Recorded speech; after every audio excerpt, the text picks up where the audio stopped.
तीसरे और चौथे अध्याय में अर्जुन ने भगवान श्री कृष्ण के मुख से कर्म की अनेक प्रकार से प्रशंसा सुनकर और उसके अनुसार बरतने की प्रेरणा और आज्ञा पाकर साथ साथ में यह भी जाना कि कर्मयोग के द्वारा भगवत स्वरूप का तत्वज्ञान अपने आप ही हो जाता है। चौथे अध्याय के अंत में भी भगवान ने उन्हें कर्मयोग प्राप्त करने को आज्ञा दी है, परंतु बीच बीच में आदि वचनों के द्वारा ज्ञान योग की प्रशंसा सुनी। इससे अर्जुन इन दोनों में अपने लिए कौन सा साधन श्रेष्ठ है उसका निश्चय न कर सका, इसलिए उसका निर्णय अब भगवान के श्रीमुख से ही हो। इस उद्देश्य से अर्जुन पूछते हैं। अर्जुन बोले, हे कृष्ण, आप कर्मों के संन्यास की और फिर कर्मयोग की प्रशंसा करते हैं, इसलिए इन दोनों साधनों में से जो एक मेरे लिए भली भांति निश्चित कल्याणकारक साधन हो उसको कहिए। श्री भगवान बोले हैं, कर्म संन्यास और कर्मयोग ये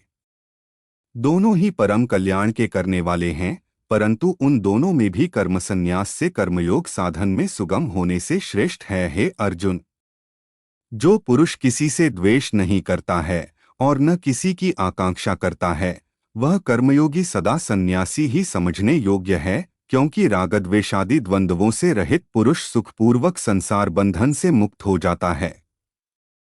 उपर्युक्त संन्यास और कर्मयोग को मूर्ख लोग पृथक पृथक फल देने वाले कहते हैं, न कि पंडित जन, क्योंकि दोनों में से एक में भी समयक प्रकार से स्थित पुरुष दोनों के फलस्वरूप परमात्मा को प्राप्त होता है।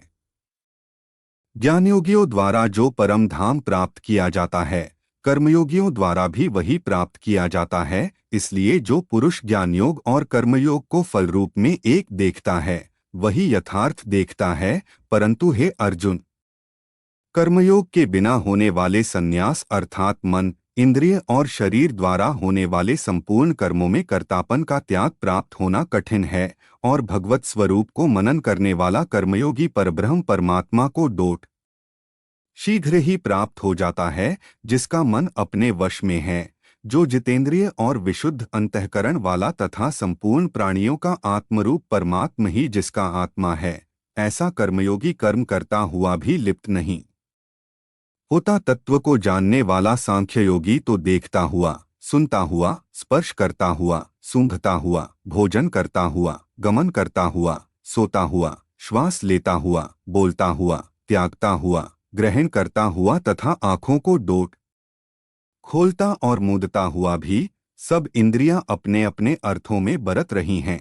इस प्रकार समझकर निःसंदेह ऐसा माने कि मैं कुछ भी नहीं करता हूँ। वर्टिकल बार जो पुरुष सब कर्मों को परमात्मा में अर्पण करके और आसक्ति को डोट त्याग कर कर्म करता है, वह पुरुष जल से कमल के पत्ते की भांति पाप से लिप्त नहीं होता। कर्मयोगी ममत्व बुद्धिरहित केवल इंद्रिय, मन, बुद्धि और शरीर द्वारा भी आसक्ति को त्याग कर अंतःकरण की शुद्धि के लिए कर्म करते हैं। वर्टिकल बार कर्मयोगी कर्मों के फल का त्याग करके भगवत प्राप्ति रूप शांति को प्राप्त होता है, और सकाम पुरुष कामना की प्रेरणा से फल में आसक्त होकर बंधता है। अंतःकरण जिसके वश में है, ऐसा सांख्य योग का आचरण करने वाला पुरुष न करता हुआ और न करवाता हुआ ही नवद्वारों वाले शरीर रूपी घर में सब कर्मों का मन से त्याग कर आनंदपूर्वक सच्चिदानंद घन परमात्मा के स्वरूप में स्थित रहता है। परमेश्वर मनुष्यों के न तो कर्तापन की, न कर्मों की और न कर्मफल के संयोग की रचना करते हैं,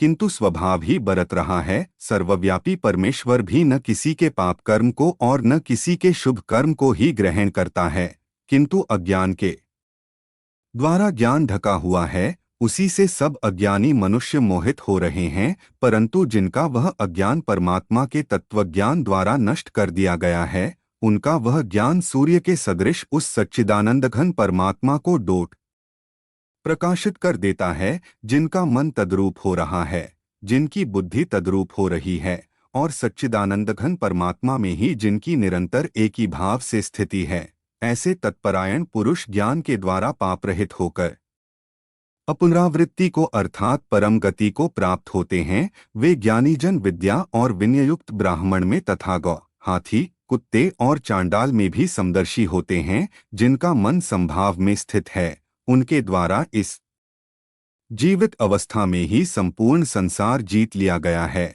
क्योंकि सच्चिदानंद घन परमात्मा निर्दोष और सम है, इससे वे सच्चिदानंद घन परमात्मा में ही स्थित है, जो पुरुष प्रिय को प्राप्त होकर हर्षित नहीं हो और अप्रिय को प्राप्त होकर उद्विग्न न हो। वह स्थिर बुद्धि, संशय रहित ब्रह्मवेत्ता पुरुष सच्चिदानंद घन परब्रह्म परमात्मा में एक ही भाव से नित्य स्थित है। बाहर के विषयों में आसक्ति रहित अंतःकरण वाला साधक आत्मा में स्थित जो ध्यान जनित सात्विक आनंद है, उसको प्राप्त होता है। वर्टिकल बार तदंतर वह सच्चिदानंद घन परब्रह्म परमात्मा के ध्यान रूप योग में अभिन्न भाव से स्थित पुरुष अक्षय आनंद का अनुभव करता है, जो ये इंद्रिय तथा विषयों के संयोग से उत्पन्न होने वाले सब भोग हैं, यद्यपि विषयी पुरुषों को सुखरूप भासते हैं, तो भी दुहक के ही हेतु हैं और आद्यंत वाले अर्थात अनित्य हैं। वर्टिकल बार इसलिए है अर्जुन, बुद्धिमान विवेकी पुरुष उनमें नहीं रमता जो साधक इस मनुष्य शरीर में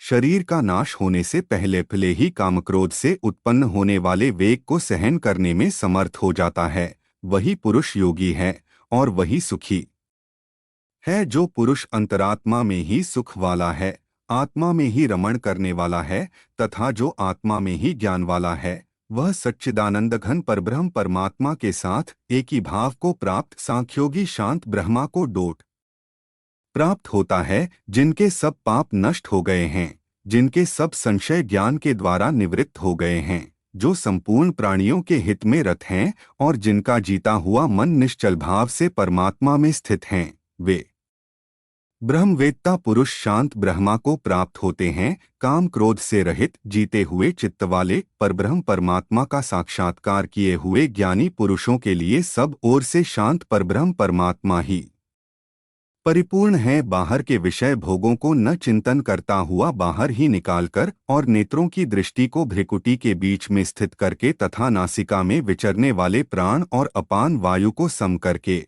जिसकी इंद्रिया मन और बुद्धि जीती हुई हैं, ऐसा जो मोक्षप्रायण मुनि इच्छा भय और क्रोध से रहित हो गया है, वह सदा मुक्त ही है। मेरा भक्त मुझको सब यज्ञ और तपों का भोगने वाला, संपूर्ण लोकों के ईश्वरों का भी ईश्वर तथा संपूर्ण भूत प्राणियों का सुहृद अर्थात स्वार्थरहित दयालु और प्रेमी, ऐसा तत्व से जानकर शांति को प्राप्त होता है।